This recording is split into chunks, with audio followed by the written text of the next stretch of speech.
Hi Mike, thanks for coming in yesterday. Just wanted to send these videos over to you because they are really cool. Got some really cool stuff done. Your average 6-iron club speed was 94/95 miles an hour with this pressure trace that we're looking at. Pressure starts really even between your feet.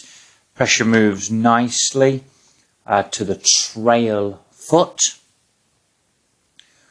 but once the pressure gets to the trail foot,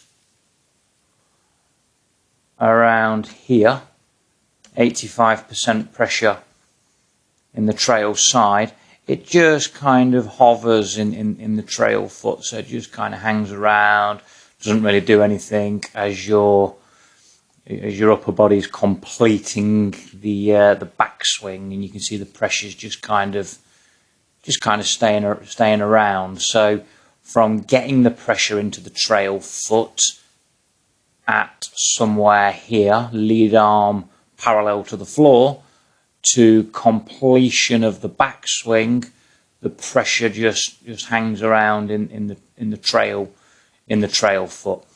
Then as you change the direction with your club, the pressure starts to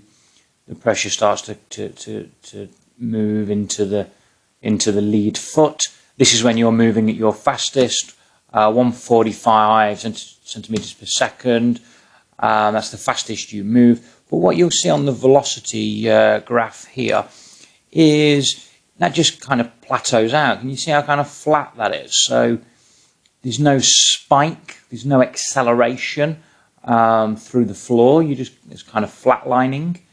It's a lovely, it's a linear pressure trace, and you'll see here that the flow is beautiful through the, through the motion.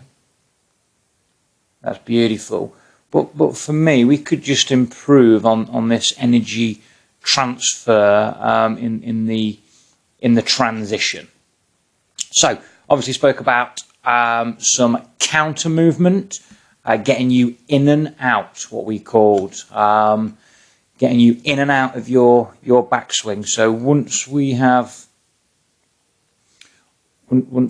created the pressure transfer into the trail foot, we wanted you to be more dynamic, and we wanted you to get out of there quicker. So what you're going to see now, the pressure is already going into the lead foot, so you get max pressure into your trail foot at a similar time, lead arm parallel on the backswing.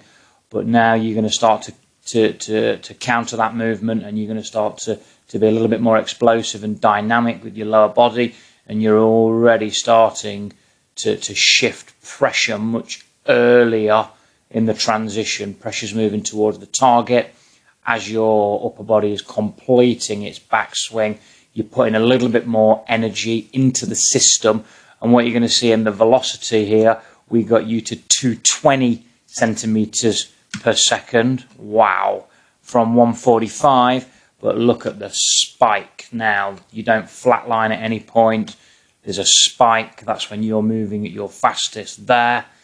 And we put on 10 miles an hour club speed. We got you to around 104, 105 club speed with a mid-iron. 10 miles an hour increase. Old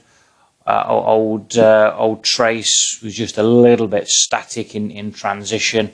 We wanted you in and out a little bit more dynamically. 10 miles an hour increase club speed. Obviously you still manage the club face beautifully. Probably even going to manage the club face better with what we're talking about in your rotations of your lower body. So I just wanted to share this with you, Mike. Really enjoyed it. Really cool piece of work. Let us know how it goes. Cheers, mate.